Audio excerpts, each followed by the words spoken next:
All right guys, welcome back to our YouTube channel ई सबक। So आज का हमारा लेक्चर नंबर 7 है हमारी लेक्चर सीरीज़ का। जैसे कि आपको पता है हमने जो लेक्चर सीरीज स्टार्ट किया है पॉलिटिकल साइंस 8th क्लास के ऊपर। सो हमने अपने पिछले लेक्चर में जो पब्लिक फैसिलिटी के बारे में जाना था, तो हम मज़ीद आगे बढ़ते हुए इसी चैप्टर को आज कंप्लीट करेंगे। सो जैसे कि हमने अपने पिछली चैप्टर में हमने पिछले इस लेक्चर में हमने पढ़ा था पब्लिक फैसिलिटी के बारे में और रोल ऑफ गवर्नमेंट के बारे में हमने पढ़ा था। और हमने एक और चीज़ पढ़ी थी यहाँ पर कि जो गवर्नमेंट है ये पैसा कहाँ से लाती है। सो यहाँ पर हम थोड़ा और डिस्कस करेंगे इसमें, जिस तरह के जो गवर्नमेंट है वो कहाँ कहाँ पर पैसा हमारा यूज़ करती है जो हम टैक्स भरते हैं। जिस तरह यहाँ पर एक चार्ट बना हुआ है, इस चार्ट को आप अगर गौर से देखोगे तो आपको मालूम होगा कि कितना रेवेन्यू यानी कितना पैसा जो गवर्नमेंट के पास है जो हम टैक्स भरते हैं वो कहाँ कहाँ किस किस इस फील्ड में जाता है। जिस तरह फॉर एग्जांपल यहाँ पर state share taxes and duties, यानी जो टैक्सेस और ड्यूटीज़ जो स्टेट की हैं वो 24% हैं। ठीक है, यहाँ पर इस तरह जो इंटरेस्ट पेमेंट होता है वो भी 18% है यहाँ पर। इस तरह सेंट्रल सेक्टर स्कीम जो हमारी हैं, इन स्कीमों के ऊपर 10% खर्चा होता है गवर्नमेंट का। सेंट्रली स्पॉन्सर्ड स्कीम जो होती हैं उन पर 9% है। डिफेंस के ऊपर हमारा 9% जाता है पैसा, यानी डिफेंस के ऊपर जो हमारा पैसा जाता है वो 9% है। इस तरह सब्सिडीज़ जो गवर्नमेंट प्रोवाइड करती है आम गरीब लोगों को वो 9% जाती है। इस तरह आगे अगर हम देखेंगे और भी बहुत सारी पेंशन अदर एक्सपेंडिचर जो होती हैं गवर्नमेंट के, उनमें 5% और 8% का रेवेन्यू जाता है। और हम अगर देखेंगे finance commission and other transfers जो होती हैं वो 8% होती हैं। ये एक चार्ट बना हुआ है जिसके ज़रिए हमें समझाया गया है कि किस तरह गवर्नमेंट का जो पैसा है यानी जो हमारा पैसा है वो किस तरह एक्सपेंड होता है। यहाँ पर एक छोटी सी और बहुत ही अच्छी जो कन्वर्सेशन हुई है इमू और 1 मिनट प्लीज़, इमू और कुमार के दरमियान, ये हमें बताती है कि पब्लिक फैसिलिटी क्यों हमारे लिए ज़रूरी है।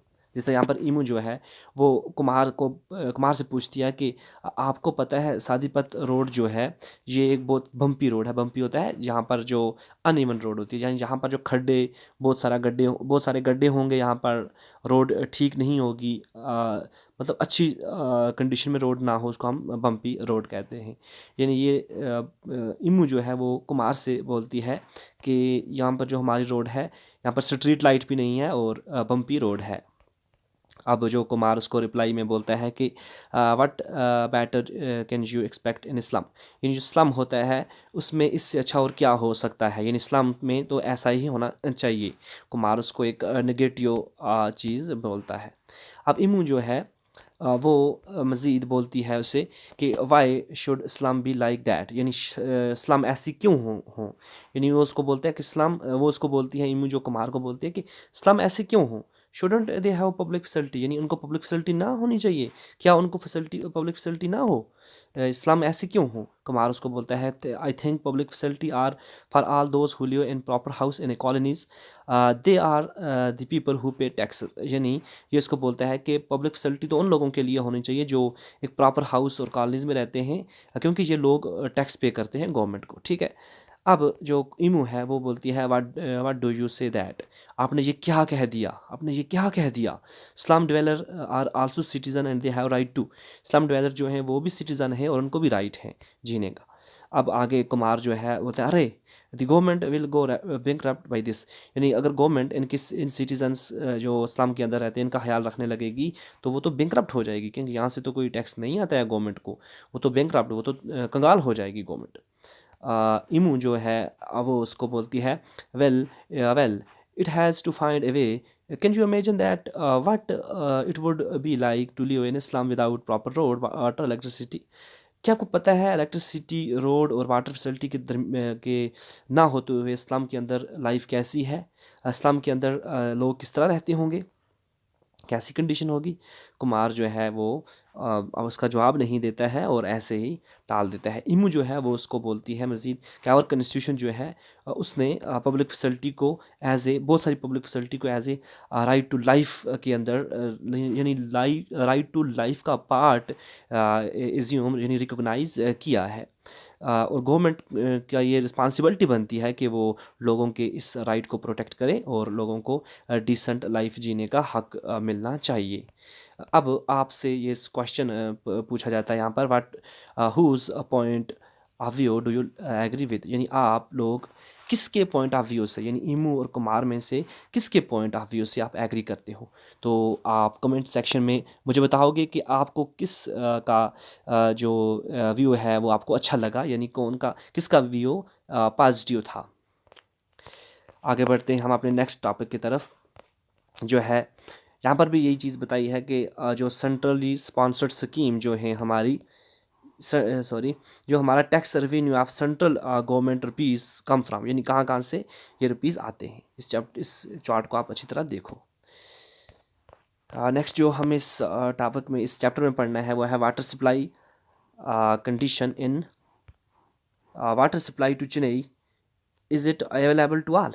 क्या जो वाटर सप्लाई चेन्नई के अंदर है वो सबको अवेलेबल है, क्या सब जितने भी लोग चेन्नई के अंदर रहते हैं वो इस फैसिलिटी से फ़ायदा उठा पाते हैं। तो जैसे जैसे यहाँ पर है, where there is no doubt that public facility should be made available to all, यानी ये इसमें कोई शक ही नहीं है कि पब्लिक फैसिलिटी जो है वो हर एक को होनी चाहिए, लेकिन रियलिटी में ऐसा कुछ है नहीं। पब्लिक फैसिलिटी बहुत ज़्यादा शॉर्टेज है, और इस चैप्टर में हम यही पढ़ने की कोशिश करेंगे कि वाटर जो है एज ए पब्लिक फैसिलिटी किस तरह इसकी शॉर्टेज होती है और क्यों ये इम्पॉर्टेंट है हमारी लाइफ के लिए। जैसा कि हमने अपने इस चैप्टर के बिगनिंग में हमने पढ़ा था कि वाटर की शॉर्टेज चेन्नई के अंदर किस तरह मार्क की गई, यानी किस तरह चेन्नई के अंदर वाटर की शॉर्टेज हमें मिलती है। म्यूनिसिपल जो है ये म्यूनिसिपलिटी जो है ये हाफ लोगों की ही नीड पूरी कर पाती है एवरेज में। तो बहुत सारे लोग जो हैं वो शॉर्टेज ऑफ वाटर की पॉइंट के नज़दीक हैं, यानी वो वहाँ पर शॉर्टेज ऑफ वाटर है। और बहुत सारे जो लोग हैं, बहुत सारी कॉलोनीज़ जो हैं वहाँ पर पानी बहुत कम मिलता है। ये हमने देखा अपने चैप्टर के शुरू में।